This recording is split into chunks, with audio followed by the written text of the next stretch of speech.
Hello guys, कैसे हो आप सब। आई होप कि आप लोग बढ़िया होंगे।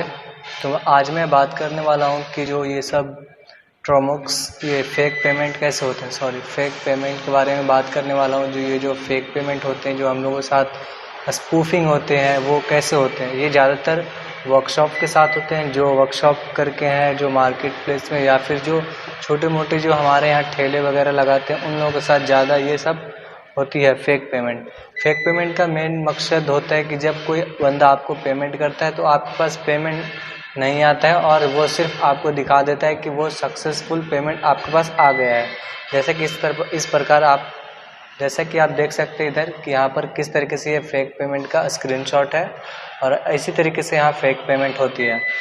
फेक पेमेंट का ज़्यादातर लोग मार्केट में चलते फिरते लोग यूज़ करते हैं, क्योंकि जो जल्दबाजी में आना जाना कहीं करते हैं वो लोग यूज़ करते हैं फेक पेमेंट का।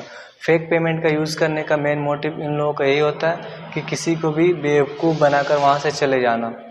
तो हम लोगों को बेवकूफ़ नहीं बनना है गाइस, क्योंकि हमें फेक पेमेंट वाले लोगों को छोड़ना नहीं है। क्या कि फेक पेमेंट को हम लोगों को ये गलत है और ये हमें उन लोगों को पता होना चाहिए कि वो फेक पेमेंट कर रहा है या फिर सही पेमेंट कर रहा है। तो इसके लिए आप लोगों को ज़्यादा कुछ नहीं करनी है। पेमेंट और रियल पेमेंट वालों को पकड़ने के लिए बहुत आसान तरीका गाइस, अगर आप इसे पकड़ना चाहते हैं तो आप जब तक आपके पास पेमेंट पहुंच नहीं जाए, आप उस बंदे को वहां से जाने मत देना।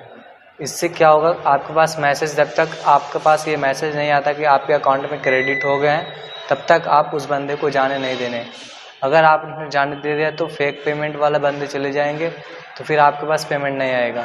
वो फेक पेमेंट जब तक, अगर वो सक्सेसफुल पेमेंट का स्क्रीनशॉट दिखा रहा है तो आप पहले एप्लीकेशन भी ज़रूर चेक कर, एक बार आप लोग एप्लीकेशन ज़रूर चेक कर लेना कि वो जो पेमेंट कर रहा है, जिस एप्लीकेशन से पेमेंट कर रहा है, वो ट्रस्टेड है या फिर नहीं है। क्योंकि इस तरीके से मार्केट में बहुत सारी एप्लीकेशन अवेलेबल है जहाँ से फेक पेमेंट होती है।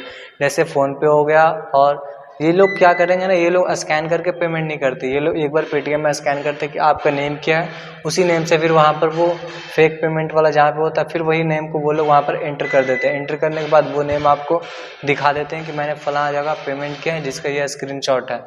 आप लोग उस पर बिलीव कर लेते हो और उसको फिर जाने देते हो आप। इसीलिए कई लोग, अब तो शहर में कई लोग पेटीएम साउंड बॉक्स को यूज़ करते हैं, क्योंकि पेटीएम का साउंड बॉक्स जब तक आपके पास पेमेंट आएगा नहीं तब तक वो बोलेगा ही नहीं। उसमें क्या है ना, उससे पिछले लास्ट ट्रांजेक्शन के भी वो स्पीक करते हैं। उस पेटीएम साउंड बॉक्स का मेन मोटिव होता है कि जिस तरीके से पेटीएम साउंड बॉक्स है ना, वो उसका मेन यही होता है कि जब भी आपके पास कोई पेमेंट रिसीव होता है तो वो स्पीक करता है कि ये इस एड्रेस से, इस नेम से आपके पास पेमेंट रिसीव हुआ है।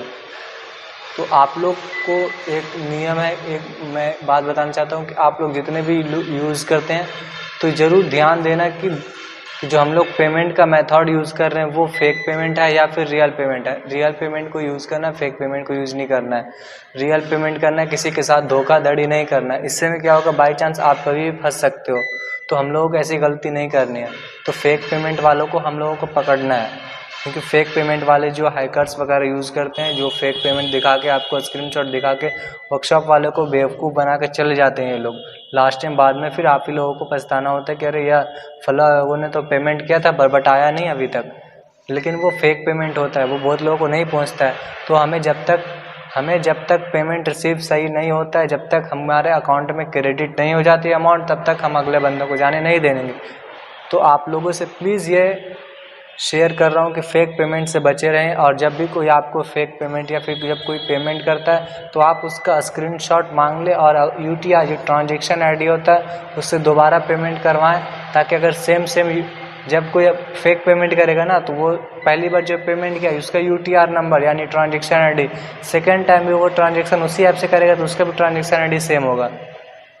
क्योंकि उसमें रैंडम ट्रांजैक्शन आईडी ऐड नहीं किए जा सकते, जो एक बार है वो एक बार ही रहेंगे।